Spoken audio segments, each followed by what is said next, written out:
My name is Jennifer, and I am 24 years old.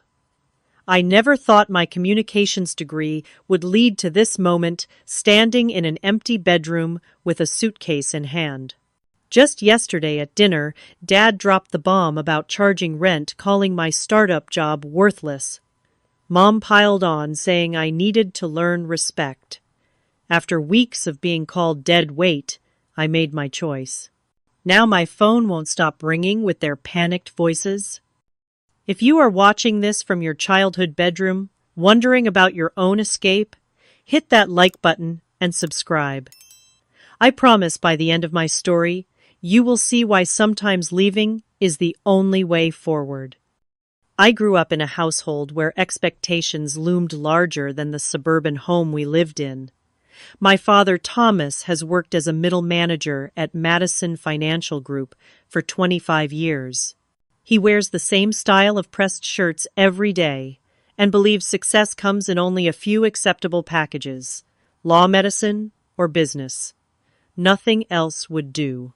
My mother, Diana, teaches advanced placement chemistry at the local high school. She grades papers with a red pen and life choices with equal scrutiny.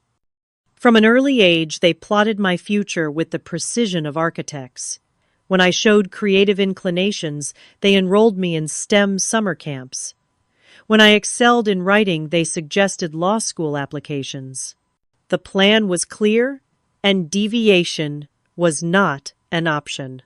My communications degree was already a compromise that caused 3 months of tense dinners and pointed comparisons to my cousin Jason, who was accepted to medical school last year. After graduation 4 months ago, I landed a job at Bright Vision Creative, a startup focusing on digital content and innovative marketing campaigns. The office is a converted warehouse with exposed brick walls, communal workspaces, and a ping-pong table that doubles as our meeting space on busy days. My starting salary is $32,000 a year. My father nearly choked when I told him, pointing out that his newest intern makes more. But what the company lacks in immediate financial rewards, it makes up for in potential and purpose. We work with small businesses trying to find their voice in a crowded market. Last week, I helped a family-owned bakery increase their social media engagement by 300%. The owner cried when she saw the results. That moment was worth more than any paycheck to me. My bedroom at my parents' house had slowly transformed into a space that reflected my passions. The walls were covered with concept boards and color palettes. My desk overflowed with notebooks filled with campaign ideas and client notes. It was more than just a room. It was the physical manifestation of the path I had chosen, despite my parents' disapproval. Sarah became my closest ally at work. She started 3 months before me and took me under her wing immediately. At 25, she had already carved out her role as the go-to person for crisis management and difficult clients. Her apartment is a tiny one-bedroom in the Arts District, decorated with thrift store finds and plants that somehow thrive despite her self-proclaimed black thumb. When we work late, we order Thai food and brainstorm ideas on her living room floor, surrounded by takeout containers and possibility. The divide between my parents' expectations and my reality grew wider with each passing week. During Sunday dinners, my father would casually mention law school application deadlines or MBA programs with late admission. My mother would slip business cards of her former students who now worked at prestigious firms under my plate. The message was clear. This creative phase needed to end, and a real career needed to begin. I tried explaining the digital economy to them, how startups work, how building a portfolio and connections now could lead to significant opportunities later. I showed them campaigns I had worked on, metrics of success, client testimonials. But they saw only the small paycheck and the unconventional office. To them, success had a very specific look, and my current situation did not match that image. Their disappointment manifested in 1,000 small ways. My mother stopped asking about my day. My father began referring to my job as my little project. Family photos from my cousin's wedding were displayed prominently, while my college graduation picture mysteriously migrated to a drawer. These were subtle changes, but they cut deeper than outright criticism. Still, I maintained hope. I believed that with enough time and proven success, they would come to understand my choices. I imagined the moment when my father would finally nod with approval after hearing about a major client I landed. I pictured my mother bragging to her fellow teachers about her daughter, the creative director. That hope kept me going through the increasingly tense family dinners and pointed comments. It was a hope that would soon be tested beyond what I could have imagined. The shift from disappointed sighs to outright criticism happened gradually, then suddenly. 3 weeks ago, my father cornered me in the kitchen as I made my morning coffee. He held up his phone, showing me a LinkedIn notification. "Do you know Amanda Peters from your graduating class? She just accepted a position at Goldman Sachs. Starting salary is $75,000, he said, stirring his coffee with unnecessary force. "Meanwhile, you are playing around with Instagram posts for coffee shops." I tried to explain that Amanda had studied finance, that our career paths were entirely different, but he had already walked away, leaving me with cooling coffee and simmering frustration. Later that same week, my mother invited the neighbors over for dinner. Their daughter Bethany works as a loan officer at the local bank. Throughout the entire meal, my mother orchestrated the conversation to highlight Bethany's recent promotion and new car purchase. When Bethany mentioned her company was hiring, my mother practically leaped across the table. "Jennifer is actually quite good with computers. Perhaps there is something in your IT department," my mother suggested, ignoring the fact that my degree and experience had nothing to do with information technology. The neighbors looked uncomfortable. Bethany offered a sympathetic smile. I excused myself early, claiming work deadlines. The comments became more frequent and less veiled. My father began referring to my job as playing pretend. My mother questioned when I would start looking for real work. They began leaving career change articles on my bed. Brochures for graduate programs appeared on my nightstand like unwanted gifts. Then came the family reunion. Every year, the extended family gathers at my Uncle Frank's lake house for a weekend of forced bonding and thinly veiled competition. This year, my cousin Jason dominated the conversation with stories from his first semester of medical school. My Aunt Patricia asked about my job, and before I could answer, my father jumped in. "Oh, Jennifer is still figuring things out. She makes little videos for Instagram," he said, waving his hand dismissively. I tried to correct him to explain the comprehensive marketing strategies I helped develop, but my Uncle Frank interrupted. "You know, my golf buddy's firm is looking for a receptionist. Good benefits. Might be a stepping stone to something better," he offered, as if he was doing me a favor. My mother nodded enthusiastically. "That sounds perfect for Jennifer, while she decides what she really wants to do." The assumption that my current path was temporary, a phase to be outgrown rather than a career to be built, stung more than outright criticism. The rest of the weekend was a blur of similar comments and suggestions, each one chipping away at my resolve. The tension escalated further when I received my first performance review at work. Michael, my supervisor, praised my initiative and creativity. The review came with a small bonus of $500, which I was proud of given my short tenure. When I shared this news at dinner, hoping for even reluctant acknowledgement, my parents exchanged glances. $500, my father scoffed. "My year-end bonus last year was $15,000. And you think this validates your choice?" "It is not about the amount, Dad. It is about being recognized for good work After only a few months, I tried to explain. Good work making Instagram posts, my mother added. Such valuable contribution to society. The sarcasm in her voice made me push away from the table. When I started to leave, my father called after me. This is exactly the problem. You cannot handle constructive criticism. The real world is not going to coddle you like your little startup playground. I stopped in the doorway. That is not fair. You have no idea what my job actually entails or how hard I work. Work, my mother laughed. You sit in a warehouse playing on computers all day. Your father and I know what real work looks like. The arguments became more frequent. Each day brought new comparisons to more successful peers or relatives. Each dinner included at least one comment about wasted potential or the ticking clock of career development. But it was the term dead weight that cut the deepest. It first appeared during a heated discussion about household expenses. My father was reviewing the family budget at the kitchen table, making disapproving noises as he scrolled through spreadsheets. Do you know how much our utility bills have increased since you moved back home? He asked, without looking up.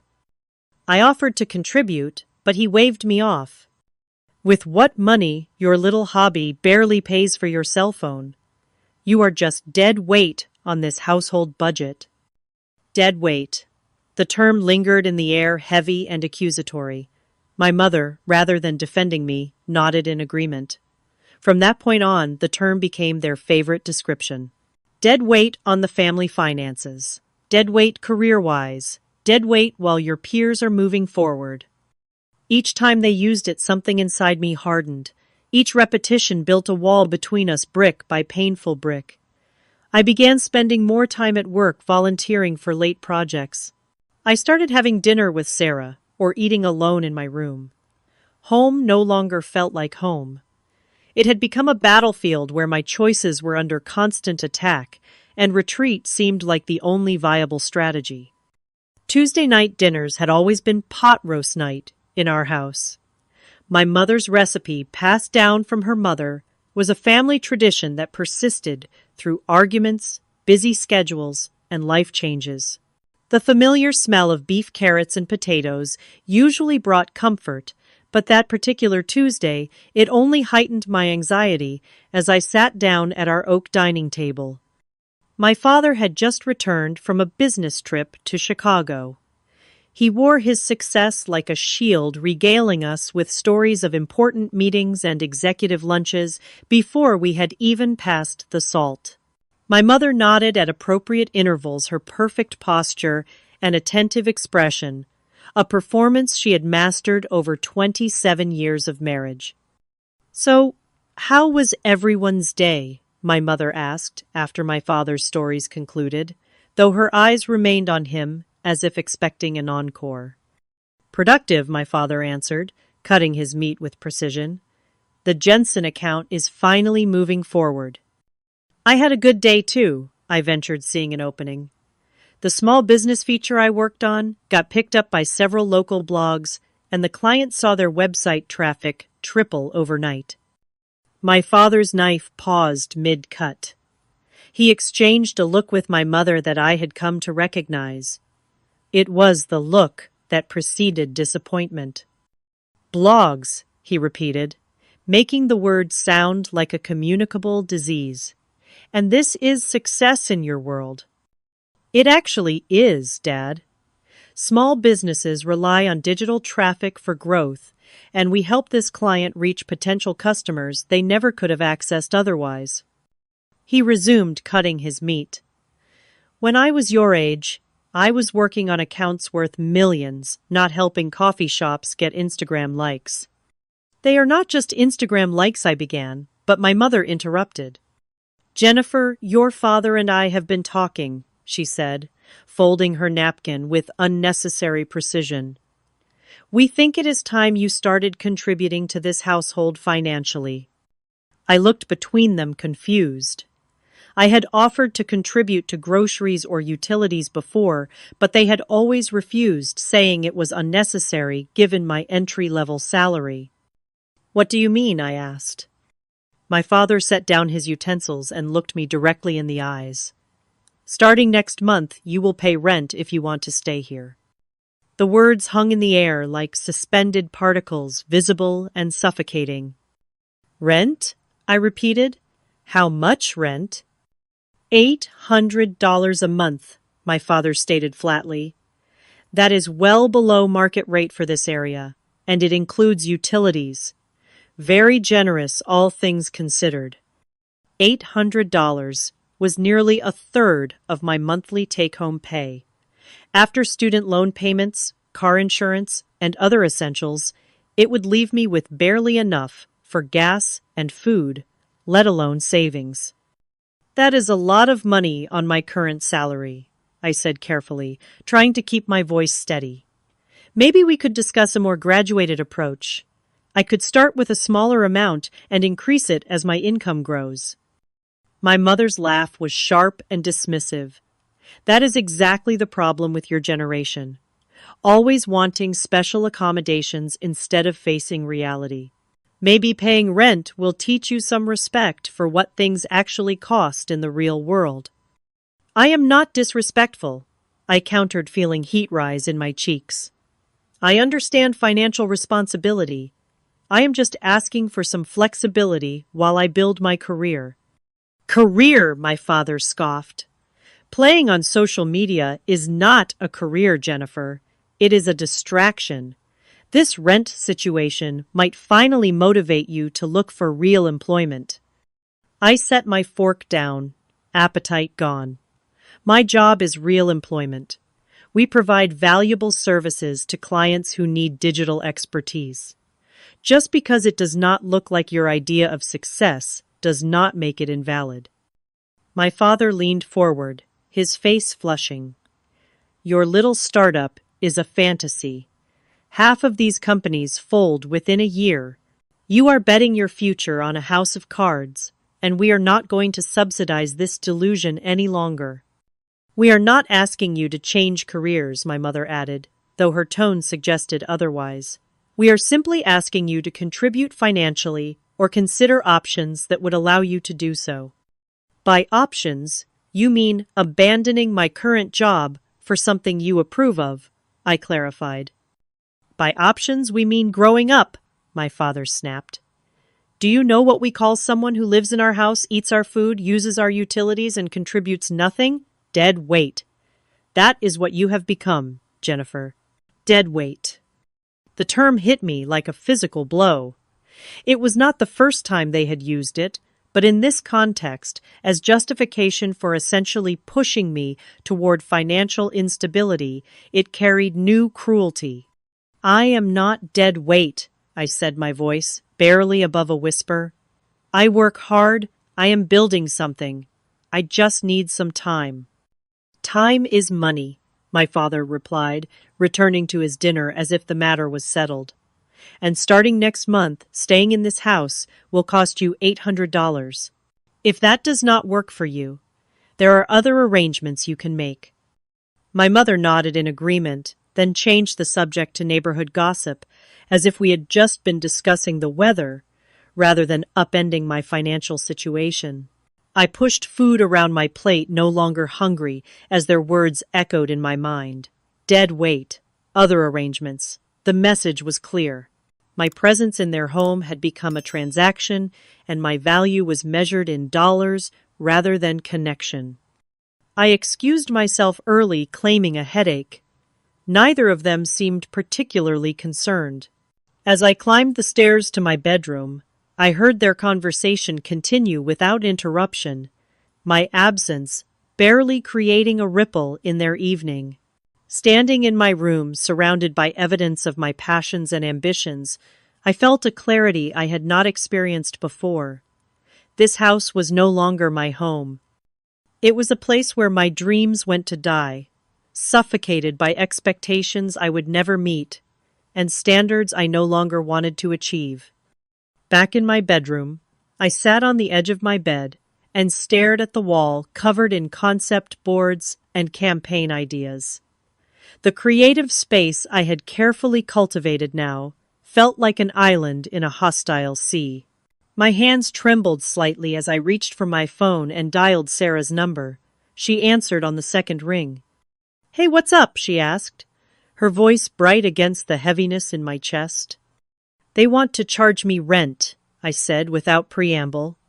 $800 a month starting next month. Sarah's sharp intake of breath told me she understood the implications immediately. "That's almost a third of your take-home pay." "I know." I gulped down the emotion rising in my throat.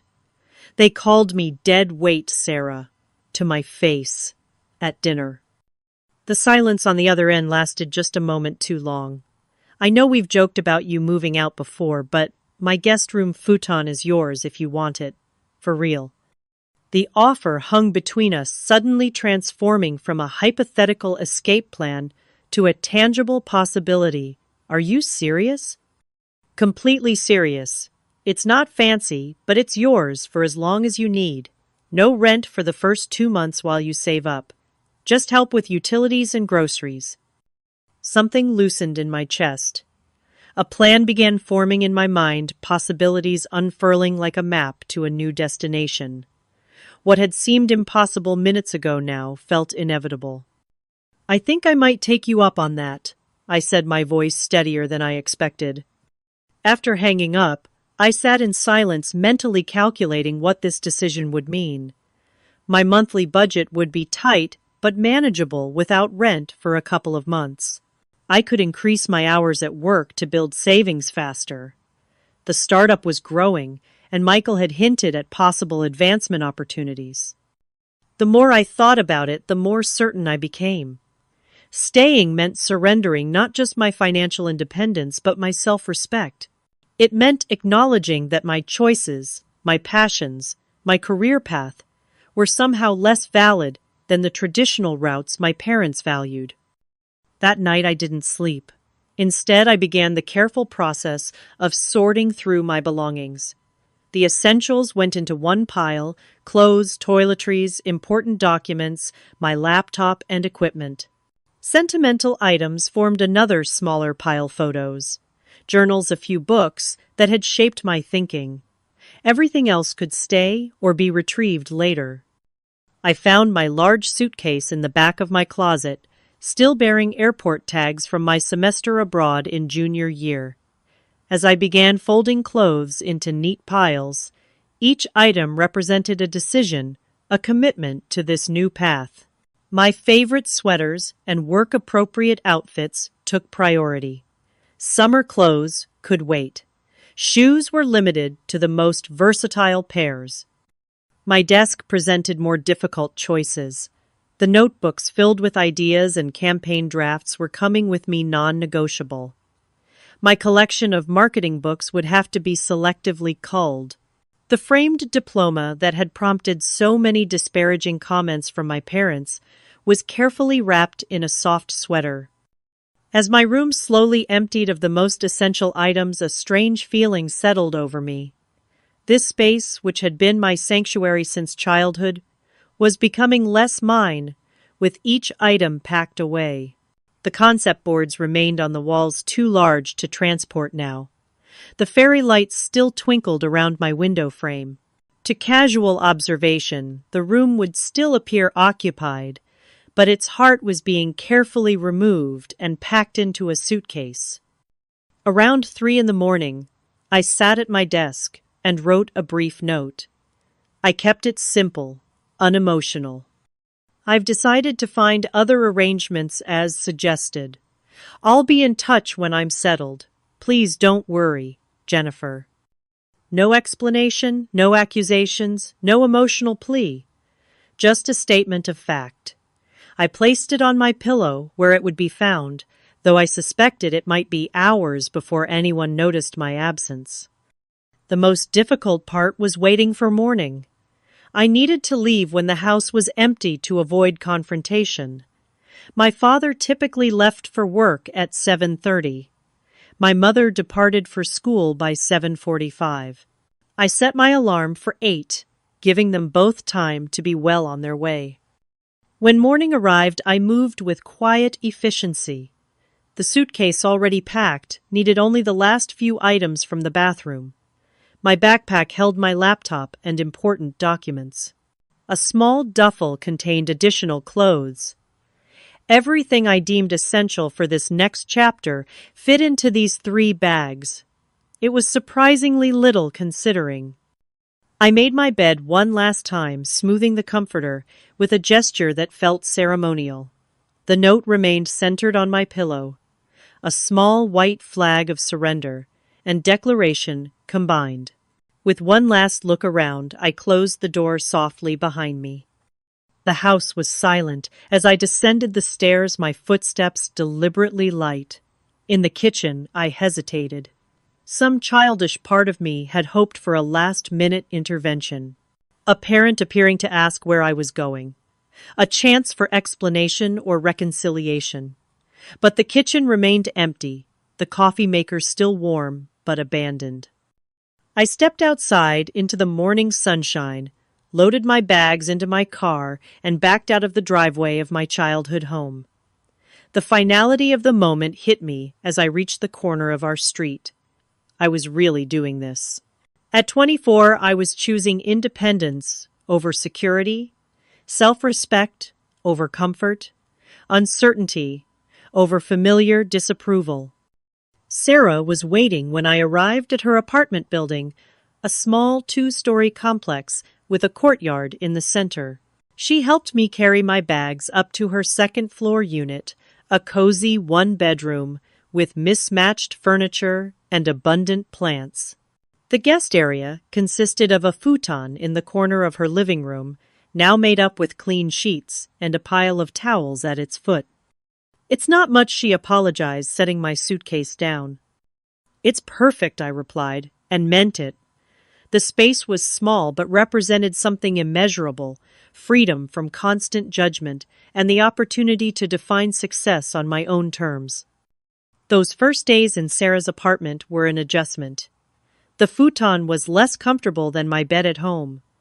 The morning routine required coordination with Sarah for bathroom access. The commute to work was shorter, but meant navigating a new neighborhood.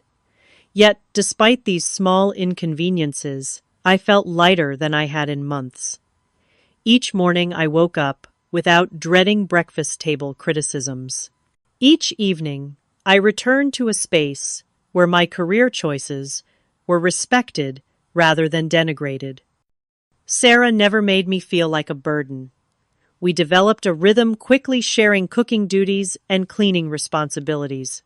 She introduced me to neighbors in the building, most of them young professionals or graduate students with their own stories of reinvention and independence. For the first time since graduation, I felt part of a community that understood the path I was choosing. By the end of that first week, I had established a new normal. What I hadn't prepared for was how quickly my parents would notice my absence or how dramatically they would react when they did. Living in Sarah's apartment required immediate adjustments to nearly every aspect of my daily routine. The futon, while better than sleeping on the floor, introduced me to back muscles I never knew existed. The bathroom, designed for one person, became a carefully choreographed dance of shower schedules and counter space negotiations. The kitchen barely fit one person comfortably, let alone 2 trying to prepare separate meals. Yet these physical constraints brought unexpected freedom. Without my spacious childhood bedroom filled with accumulated possessions, I found myself surrounded only by what truly mattered.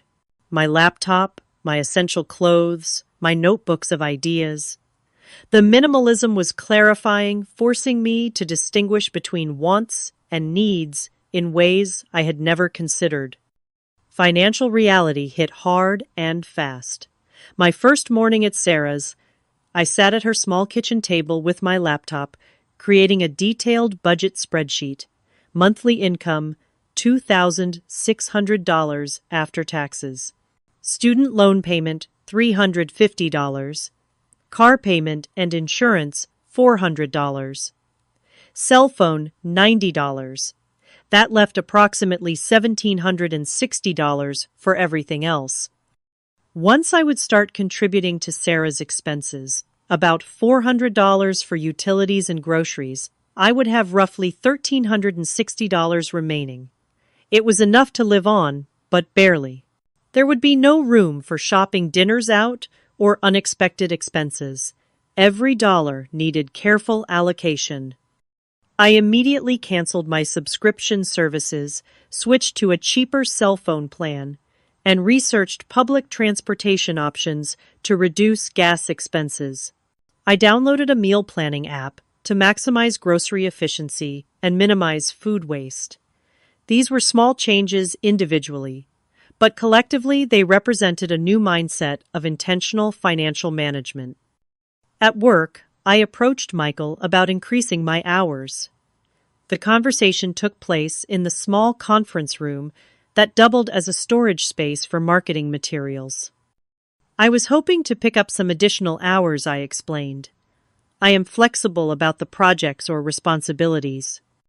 Michael leaned back in his chair, studying me. Any particular reason for the sudden interest in overtime? I hesitated, then decided on honesty. I recently moved out of my parents' house. My budget is tight while I adjust. His expression shifted from curiosity to understanding. I can't offer much in terms of guaranteed overtime, but we do have that small business incubator project starting next week. It would mean some evening work and possibly weekends. The budget is tight, but I could allocate another 5 to 7 hours weekly. That would be perfect, I said, relief evident in my voice.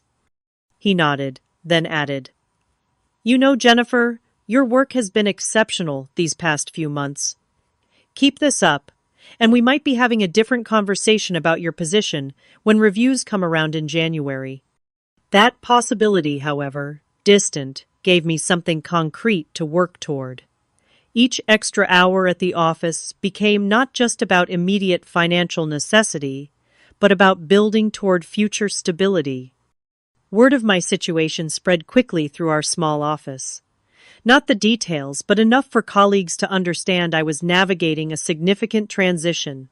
Their support manifested in small but meaningful ways. Tara, from accounting, invited me to her bulk shopping trips at Costco. Derek, our IT specialist, helped me find a cheaper cell phone plan. Even our normally reserved office manager, Patricia, began bringing in occasional leftovers from her family dinners, casually offering them to anyone interested, but somehow always making sure I received a portion. The small business incubator project became my primary focus. It involved working with 5 local entrepreneurs to develop digital marketing strategies within extremely limited budgets. The challenge was substantial, maximum impact with minimal expenditure. It was exactly the kind of problem solving that had drawn me to this field. During one particularly late evening at the office, I found myself alone with Michael as we finalized presentation materials for the incubator's launch event. "You know," he said, reviewing my slides, "there is a senior content strategist position opening up next quarter. It would be a significant step up both in responsibility and compensation. Probably around $45,000 a year." I tried to keep my expression neutral despite the jolt of excitement. "That sounds like an amazing opportunity." "It is typically reserved for someone with at least 3 years' experience," he continued, "but exceptions can be made for exceptional talent." He closed the laptop and looked at me directly. "If you continue performing at this level, I would consider putting your name forward." That conversation replayed in my mind as I researched apartment listings on my lunch breaks. A promotion like that would change everything. It would mean a real apartment of my own, not just a temporary solution. It would mean financial stability. It would mean vindicating my career choice in the most tangible way possible. Apartment hunting became a secondary job in itself. During evenings, when I wasn't working extra hours, I scrolled through listings and visited potential neighborhoods. The reality was sobering. Even the most basic studios in safe areas started around $900 monthly, not including utilities. Most required proof of income at least 3 times the rent amount, which was currently beyond my reach. Still, I began touring places to understand the market better. A tiny studio apartment in a converted industrial building caught my attention. At $850, it stretched my current budget beyond comfort, but it was within reach of what I could afford if the promotion materialized. The space was barely 500 square feet, with concrete floors and exposed ductwork, but it had large windows and was walking distance to a grocery store and bus line. I could picture myself there, my futon against one wall, a small desk by the window, perhaps a bookshelf for the marketing books currently stored in boxes at Sarah's. It wasn't just an apartment. It was a tangible goal, something to work toward that represented complete independence. As my external circumstances evolved, I noticed internal changes as well. Decision-making, once a process fraught with second-guessing and concern about parental approval, became more straightforward. Without the constant background noise of criticism, I could hear my own instincts more clearly. When the incubator project required a choice between 2 competing strategies, I trusted my analysis rather than seeking validation. When personal decisions arose from meal choices to weekend plans, I made them based on my preferences rather than anticipated reactions. This newfound decisiveness extended to boundaries in other relationships. When a client made unreasonable demands about timeline, I negotiated firmly rather than acquiescing to avoid conflict. When a colleague consistently interrupted me during meetings, I began calmly but directly reclaiming the conversation. These were small assertions, but they represented a significant shift in how I navigated professional and personal interactions. The hardest moments came unexpectedly. Walking past a restaurant where our family had celebrated birthdays, hearing a song that had played during road trips to visit relatives, finding a birthday card from my parents in the pages of a book I had packed. These moments would hit like sudden gusts of wind, temporarily unbalancing me with waves of doubt and homesickness. During one such moment, sitting on Sarah's futon, after finding an old family photo in my wallet, I nearly called home. My finger hovered over my father's contact information, the muscle memory of seeking parental guidance in moments of uncertainty still strong. But I set the phone down, recognizing that reconnection needed to happen on different terms than before. If and when we spoke again, it would be as adults with mutual respect, not as a child seeking approval. Instead of calling home, I reached out to expand my new support network. I accepted an invitation to dinner with Emma, a graphic designer who lived in the apartment below Sarah's. At 29, she had navigated her own family expectations about her creative career and offered perspective I found invaluable. I joined a professional networking group for marketing professionals, meeting monthly at a local brewery to share industry insights and job opportunities. Slowly, I was building connections that validated rather than questioned my path. People who understood the value of creative work and the potential of digital marketing. People who measured success not by salary alone but by impact, growth, and fulfillment. These relationships reinforced my confidence in the choices I had made, even as I acknowledged the difficulties those choices entailed. By the end of that first week of independence, I had established new routines, created a sustainable budget, increased my work responsibilities, researched future housing options, and begun building a supportive community. I had also experienced moments of doubt, financial anxiety, and homesickness.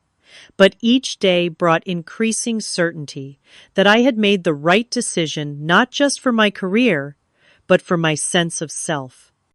What I didn't anticipate was how quickly my absence would register at home, or how dramatically my parents would react when confronted with the physical reality of my departure. Exactly 1 week after I left home, my phone rang during a team meeting at work. Seeing my mother's name on the screen, I excused myself and stepped into the hallway, heart suddenly racing. In 7 days, neither of my parents had called or texted. I had assumed they were giving me space, or more likely making a point about my decision. The timing of this call precisely 1 week later suggested they had only just discovered my absence. "Hello," I answered, keeping my voice neutral. "Jennifer, where are you?" My mother's voice was pitched higher than normal, edged with panic. "Your room is empty. Are you okay?" The question caught me off guard. After weeks of criticism and that final confrontation about rent concern, for my well-being seemed incongruous. "I am fine, Mom. I am at work." "But your room," she continued, words tumbling out rapidly. "Half your clothes are gone. Your laptop is gone. What happened?" I took a deep breath, steadying myself against the wall. "I found other arrangements like Dad suggested.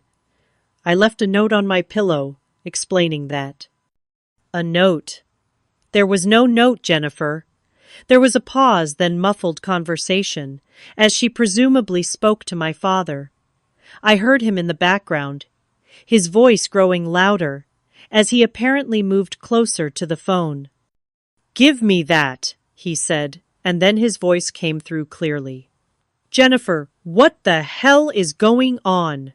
Where are you living? Why would you just disappear without telling anyone?" The accusatory tone immediately set my defenses on edge.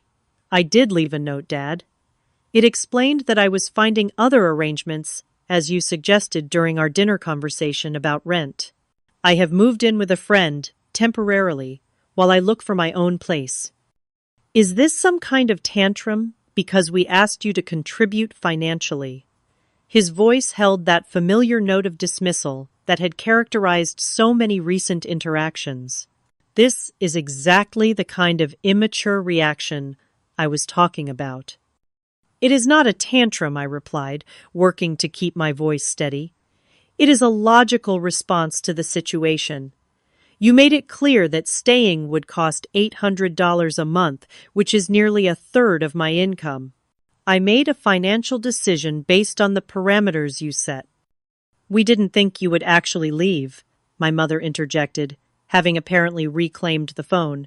"We thought you would reconsider your job situation." The admission stunned me into momentary silence. The rent demand had never been about financial contribution. It had been a manipulation tactic designed to force me to abandon my chosen career path. The clarity of this realization strengthened my resolve. "So, the rent requirement wasn't about me contributing to household expenses," I said slowly. "It was about pressuring me to quit my job and find something you approve of." "Don't twist our words," my father replied back on the phone. "We are concerned about your future. This startup nonsense is a dead end, and you are wasting your potential." "That's your opinion, Dad. I happen to disagree." "So you would rather live, God knows where, than reconsider your options." The incredulity in his voice suggested he still couldn't grasp that I had made a choice he hadn't anticipated. "I am living with Sarah," I clarified. "It is a safe arrangement while I save for my own place. And yes, I would rather do this than abandon a career path I believe in." "This is ridiculous, Jennifer," my mother cut in. "You had everything you needed at home. A comfortable room, home-cooked meals, laundry facilities. And you gave that up over $800. "I gave it up over respect, Mom, or rather the lack of it. The constant criticism, the dismissal of my work, calling me dead weight. The money was just the final straw." Silence followed this statement, stretching uncomfortably until my father spoke again, his tone shifting from anger to negotiation. Look, perhaps we were a bit harsh. If you come home, we can discuss a more reasonable arrangement. Maybe no rent for now. The offer dangled like bait, designed to lure me back into the familiar pattern. 6 months ago, I might have accepted it, eagerly grateful for the reprieve and willing to endure the underlying disapproval in exchange for comfort and approval. But something fundamental had changed. I appreciate the offer, Dad, but I am not coming home right now. I think we all need some space to reassess our relationship. Space, his voice rose again. Is that some therapy talk you picked up from your hipster coworkers? Families don't need space, Jennifer. They need commitment and respect. Respect goes both ways, I pointed out quietly. My career choices deserve respect too. This set off another round of arguments, with both parents taking turns on the phone. My father accused me of being ungrateful for the education they had provided. My mother suggested I was being influenced by negative peers. Both implied that my decision to leave was a betrayal of family values rather than a natural step toward adult independence.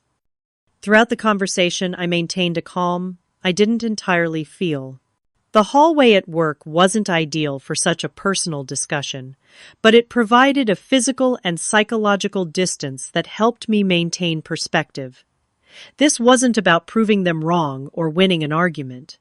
It was about establishing boundaries and expectations for our relationship moving forward. You have embarrassed us in front of the neighbors, my mother said eventually.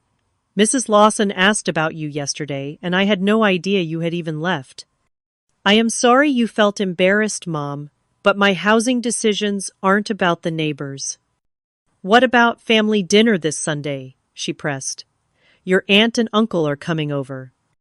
I won't be there this week, I replied. Please give them my regards. This simple refusal seemed to finally drive home the reality of the situation. My mother's voice became tearful. So that's it. You're just cutting us off completely. I am not cutting anyone off, I clarified. I am establishing some healthy distance while I get settled. We can talk on the phone, maybe meet for coffee in a few weeks. But I need you both to understand that my career path and my independence aren't negotiable topics anymore. After hanging up, I leaned against the wall, physically drained by the exchange. The conversation had confirmed what I had suspected, but hadn't fully acknowledged their vision for my life had never included my actual preferences or ambitions. The rent demand had been a tactic, not a practical request. Their shock at my departure revealed how little they had understood my determination to forge my own path. That evening, the calls continued. My Aunt Barbara, clearly enlisted by my parents, left a voicemail expressing concern about my rash decision. My Uncle Frank texted asking if I needed money, implying financial distress was the only possible explanation for leaving home. Even my cousin Jason, the medical school golden child, messaged to check if I was having some kind of quarter-life crisis. I responded to each with brief but firm explanations. No, I wasn't in crisis. Yes, I had a roof over my head. No, this wasn't a temporary situation or an emotional reaction. It was a deliberate choice about the direction of my life and career. The family intervention reached its peak when my grandmother called, her voice wavering with confusion and concern. Jennifer, darling, your mother tells me you've run away from home. At your age, what's happening? I haven't run away, Grandma, I explained gently. I've moved out. It's what adults do eventually. But so suddenly, without discussion. It wasn't sudden from my perspective. It followed months of tension and a clear statement that staying would require financial contribution I couldn't reasonably afford. My grandmother's silence suggested she was processing this information, perhaps comparing it to whatever narrative my parents had provided. Well, she said, finally, your grandfather and I moved out of his parents' home 2 weeks after we married. His mother was quite controlling about how I kept house. Sometimes distance is necessary even with family. That simple validation from an unexpected source fortified my resolve. If my traditional grandmother could understand the need for independence and boundaries, perhaps eventually my parents would too. By the end of that day, I had fielded 7 separate calls from family members, each seeming to work from the same script of concern and confusion. I answered each with increasing confidence, the repetition helping me clarify my own position. This wasn't a temporary tantrum or a negotiating tactic. It was a fundamental shift in how I would allow myself to be treated and how I would make decisions moving forward. As challenging as these conversations were, they reinforced the rightness of my decision. Each call revealed how completely my parents had expected compliance rather than independent thought. Each concerned relative inadvertently highlighted how unusual it was in my family for someone to prioritize personal fulfillment over conventional expectations. That night, lying on Sarah's futon, I felt exhausted, but oddly peaceful. The confrontation I had been avoiding had happened, and I had survived it. My parents knew where I was, and that I was safe. They understood even if they didn't accept my decision to leave. The initial crisis had passed, and now began the longer, more complex process of redefining our relationship on new terms. Adult to adult. Independent to independent. With mutual respect as a non-negotiable condition. 3 months after that night, I packed my bags and left my childhood home. I stood in the center of my new apartment, surrounded by boxes yet to be unpacked. At 550 square feet, the studio wasn't large by any standard, but every inch of it represented a victory. The concrete floors had been softened with an area rug found at a thrift store. The white walls now held framed prints of my favorite marketing campaigns. The kitchen consisted of little more than a refrigerator, 2-burner stove, and approximately 3 feet of counter space, but it was mine, all mine. The journey to this moment had been more challenging than I had anticipated that first night on Sarah's futon. Financial independence required sacrifices I hadn't fully appreciated while living at home. Grocery shopping became an exercise in mathematical precision, calculating cost per meal down to the penny. Transportation demanded careful planning to minimize gas usage. Social outings were evaluated not just by interest, but by budget impact. Yet alongside these challenges came unexpected growth. 2 weeks after moving in, with Sarah, Michael had approached me about taking lead on the Small Business Incubator project. The role came with additional responsibility, but also a 10% salary increase. I had thrown myself into the work developing innovative strategies for businesses operating with minimal marketing budgets. The results had exceeded even the most optimistic projections. 3 of the 5 businesses reported revenue increases of over 30% within the first month of implementation. My success with the incubator project had not gone unnoticed.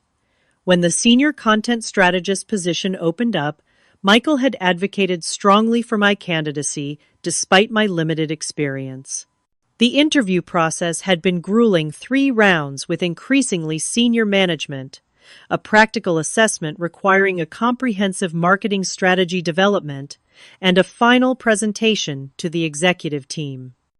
The day I received the offer letter, I had sat in my car in the parking lot, staring at the salary figure $48,000 annually with health benefits and a retirement plan contribution. More than I had dared hope for at this stage of my career.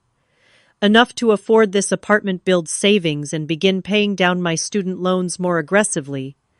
Tangible validation of the path I had chosen. My relationship with my parents had evolved through careful, intentional steps. 2 weeks after their panicked phone call, I had suggested meeting for coffee at a neutral location.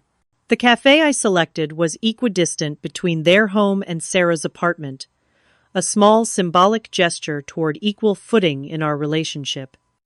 That first meeting had been awkward, characterized by surface-level conversation and carefully avoided topics. My mother had commented repeatedly on my appearance, suggesting I looked tired or thin. My father had asked pointed questions about my living situation, clearly searching for evidence of hardship he could use to justify his position. I had maintained firm boundaries, redirecting personal questions, and keeping the interaction brief. Subsequent meetings gradually improved. My parents, realizing I would not be manipulated back home, began adjusting to our new relationship dynamic. My promotion had been a turning point. When I shared the news over another cafe meeting, something shifted in my father's expression. Not full approval, but perhaps the beginning of reluctant respect. "Have they given you an employment contract?" he had asked, his first question related to job security rather than career legitimacy. "Yes, a 1-year renewable contract with performance reviews quarterly," I had replied, recognizing the significance of his question. This was his language, his way of acknowledging my work as a real career.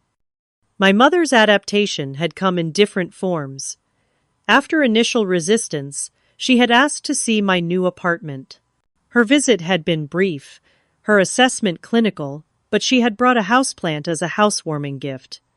A peace lily, she had explained, because they thrive even with minimal attention.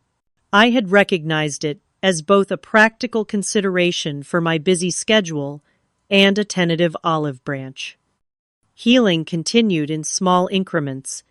A text message asking about a work project, an invitation to Sunday dinner with the explicit promise of no career discussions. My attendance at family gatherings now as a visitor, rather than a resident, changed the dynamic in subtle but important ways. I arrived and departed on my own schedule. I participated in conversations as an adult among adults rather than a dependent child. Standing in my new apartment, I recognized how much I had grown in these 3 months. The Jennifer who had packed her bags in the middle of the night had been acting largely from hurt and defiance. The Jennifer unpacking those same bags into her own apartment was operating from confidence and self-determination. The difference was profound. The journey had taught me lessons I hadn't anticipated. Financial independence wasn't just about paying my own bills. It was about the dignity of making choices based on my values rather than external pressures. Professional growth wasn't measured solely in salary increases, but in the satisfaction of seeing my ideas implemented and making tangible differences for clients.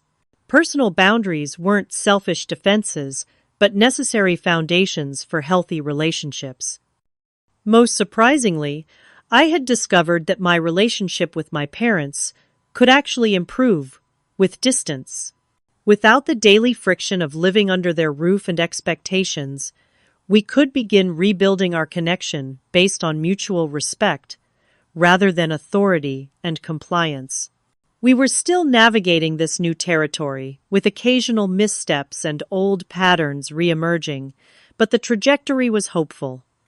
My phone chimed with a text message. My mother asking if I was free for lunch on Saturday. Another small step in our evolving relationship. I replied affirmatively, then set the phone aside and continued unpacking a box labeled "Kitchen," each plate and glass. A small piece of my independent life taking shape. The most profound lesson of these months had been about defining success on my own terms. My parents had a specific vision of achievement, traditional career path, financial security, above all else recognition in conventional forms. My vision looked different, work with meaning and impact, financial sufficiency, rather than wealth recognition from those who understood my industry and values. Neither vision was inherently wrong, but only one of them would lead to my personal fulfillment.